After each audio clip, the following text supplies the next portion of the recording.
It's 90.3 KEXP, and we stream all over the world at KEXP.org. My name is Troy Nelson, extremely excited. Here in the KEXP live room, we have the one, the only Broncho.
Awesome. You're listening to Broncho live here on 90.3 KEXP, streaming all over the world at KEXP.org. That song, Sandman, and the song before, Boys Got to Go. The new album is called Bad Behavior. And that song, just immediately, right when I first heard it, I just said to somebody, I was like, this sounds so Broncho. And then someone would ask me, like, what does Broncho sound like? Someone that isn't familiar with the band. And I actually have a hard time describing it. I mean, I hear elements of some new wave in there, and I hear some elements of, and then so somebody will be like, so it's a rock band. I'm like, well, yes, but I don't know. There's just something very, very smooth about the Broncho sound. So thanks for sharing with all of us today. Thanks for having us. Yeah, absolutely. Good to be here. Yes. And how's the tour going so far? Good. Yeah. It's always keeps us entertained. You know? There's always something going on. Yeah. Well, I just lunch, having that to do feels pretty good. I got something to do. Go eat it. Yeah. Keep going.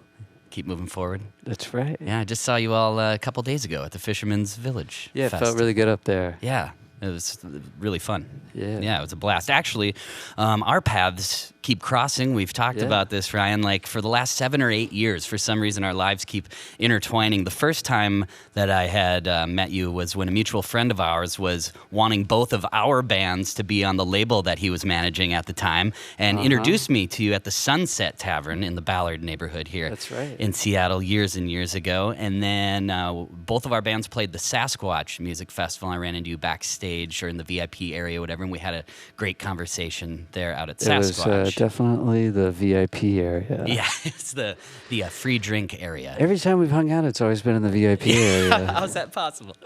So true. Is that our choice or is it just coincidence? I think so. Yeah. And then we were going to do this in studio, and then the snowstorm happened, or Snowmageddon, as they called it. It was an honor to be up here during the snow. Because it's rare. Snowmageddon. Or at least that much snow. 2019. Yeah. Was it 19? Yeah. I think it was. It felt good. I was also in Seattle on like one of the hottest days. One time we played somewhere else, and I was very honored to be a part of that. You're just here for all the monumental events. All the records. I try to be here for them. And also, is it true, Ryan, that you started playing music because your brother told you that if you bought a bass guitar, you could actually play in his band? Is that how it goes? Tell me that. And I bought a guitar. Bought a bass at Daddy-O's with paper out money. And that I lost previously. I saved up $200 and left it on my brother's car.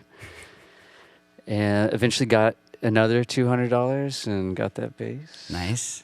And then you played music with your brother for a while. Was that the band that became Cheyenne?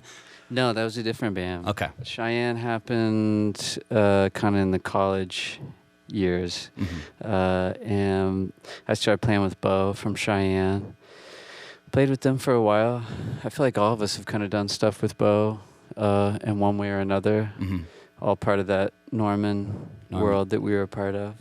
And you're from Norman, Oklahoma, but you're living in Tulsa? Are you living in Tulsa now? I live in Tulsa. 2 of us live in Tulsa. 2 live in Norman. Our other guy's not with us today, but he's good. Yeah.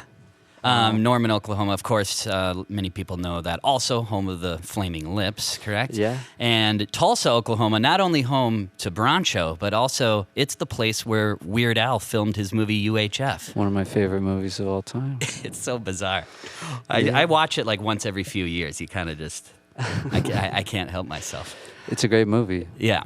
Some people don't know this, but you spent a little time in the band Starlight Mints. That's right. For a while. Yeah. And that's another kind of Pacific Northwest connection because they put out some records, or Starlight Mints put out some records through Barsuk, a local Seattle label as well. Yeah, love Barsuk.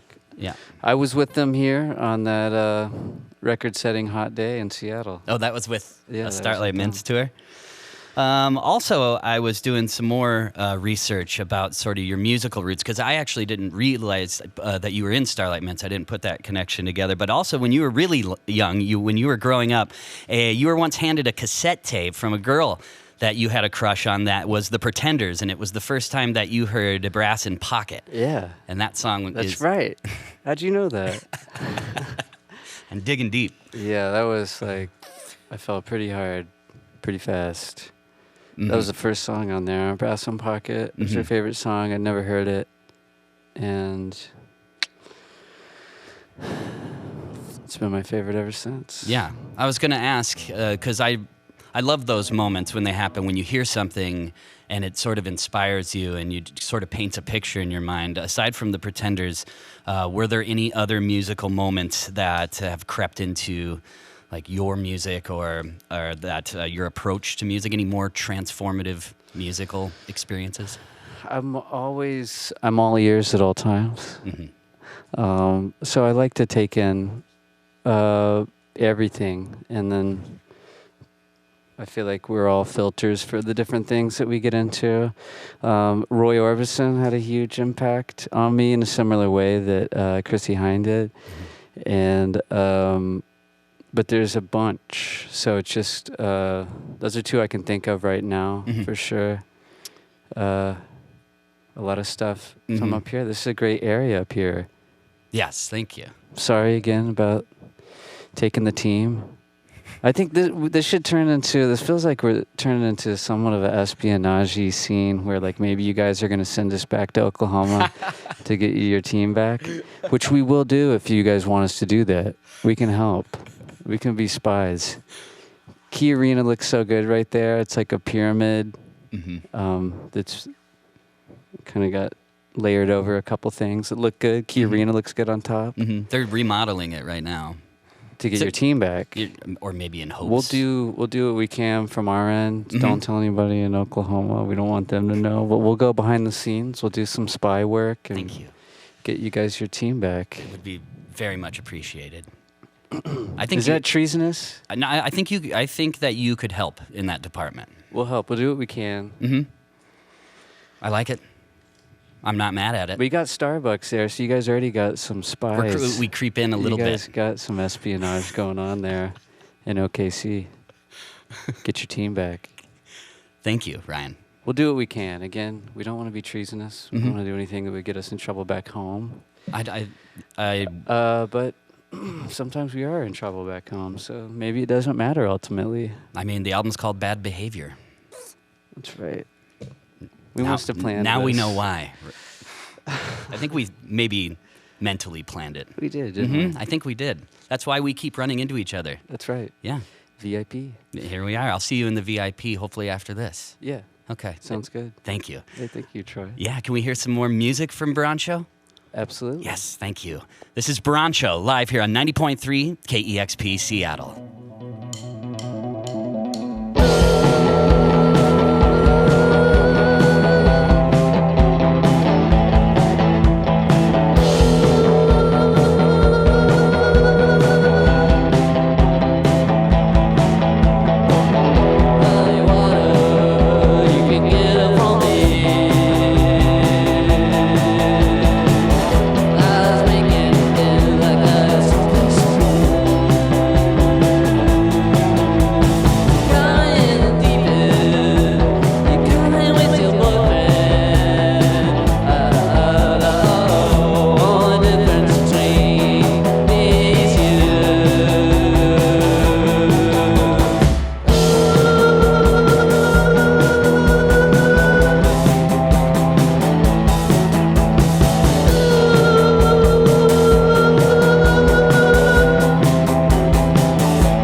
That is Broncho, live here on 90.3 KEXP. The new album is called Bad Behavior, and always fun running into all of you. And thank you for sharing your sound with all of our listeners today. Thanks for having us. Absolutely. That was Broncho, live here on 90.3 KEXP Seattle.